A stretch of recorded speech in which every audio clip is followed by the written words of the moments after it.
Welcome to the Fairy Tale Mama. Speaking of fairy tales, we are embracing a new lesson plan for our homeschool curriculum. It is from the Grimm's Brothers fairy tale, and it's the story of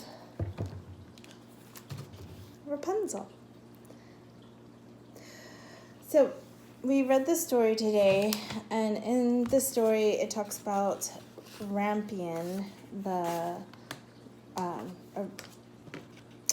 do I say this? Rapunzel's original mother longed for Rampion.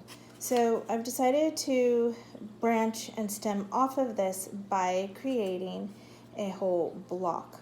So today we are making an art project, and I thought I'd walk you through it as far as how we did it. So it's just actually a toilet paper roll. We're making Rapunzel's tower. I cut in some little slits to make it look castle-esque, and now I have decided to paint it. I'm using a mixture that I made to give it like a sandy brown sort of color, and then I'm going to apply some bricks on there with a darker brown, so it will give a more realistic look of a castle tower. And I used a punch hole to start a hole to cut out the tower, and then I just went in there with some scissors to shape it the way I thought a window should look for Rapunzel. My daughter has a love for Rapunzel, so we're springing off of her love and her natural interest to encourage the lesson.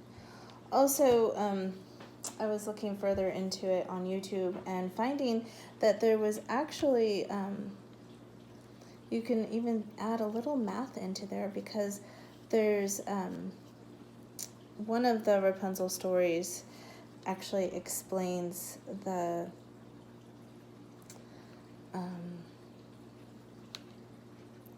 length of her hair equaled, I believe it was 20 feet long. So what we're gonna do is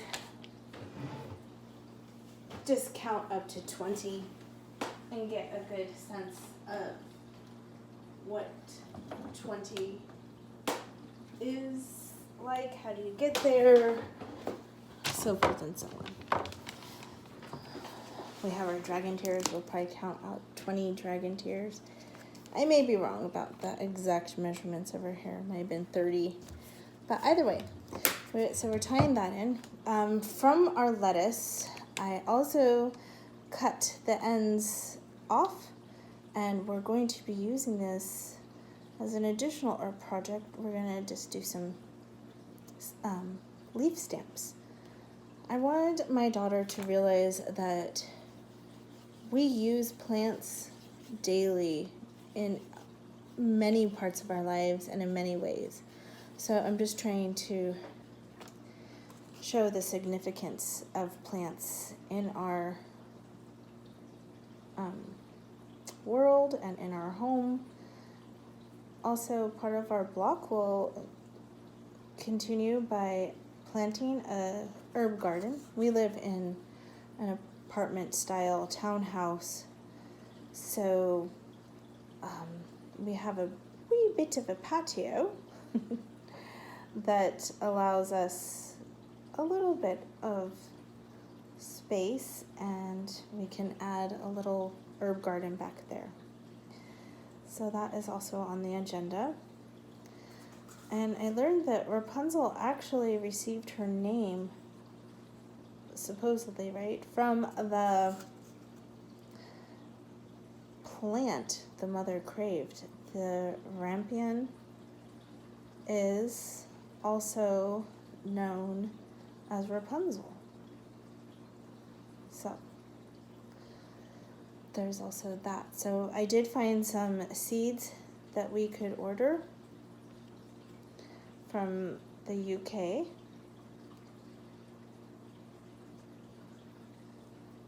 I'm getting into this painting here, of Rampion. and we can try planning those next spring. So we'll just have a little revisit of the story and plant the seeds and remember that this also is a story of patience. If her mother had been patient and maybe asked the neighbor to help her and not be afraid, maybe she would have had a different outcome and kept Rapunzel. Anyways, these are just little things that you can just tie into the lesson plan for discussion. Besides, I wonder what color Rapunzel's hair was. Speaking of hair, I created these out of embroidery yarn. So this is going to be Rapunzel's hair that will be coming down our little window. I think it's going to be quite a nice little art project. We have a play date coming soon, so I'm creating the sample tower so the kids can decide how they want to do their tower.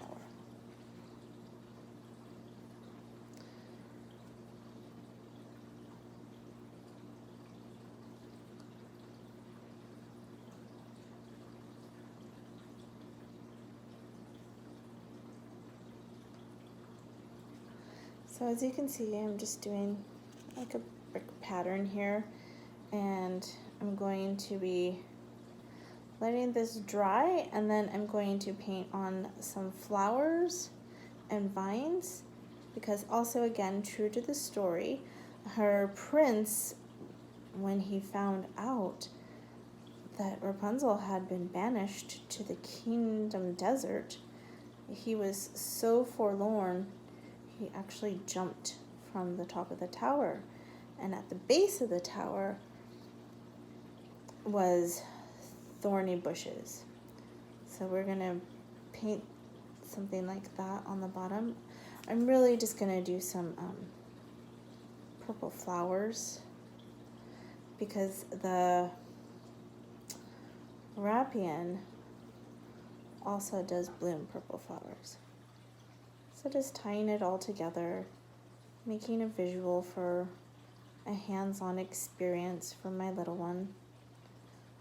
I think will bring the story to life in a three-dimensional way that you can actually touch and feel and see. Another bit of our lesson block that we will be having today as well. My goodness, we're doing a lot today. But we're making our own homemade lip balm, which I'm excited about. Again, just showing her how we use natural items and natural plants in our daily lives. So she's 6 years old and she is starting to show some interest in makeup, and I don't feel that that's something that little ones should have or think about or worry about.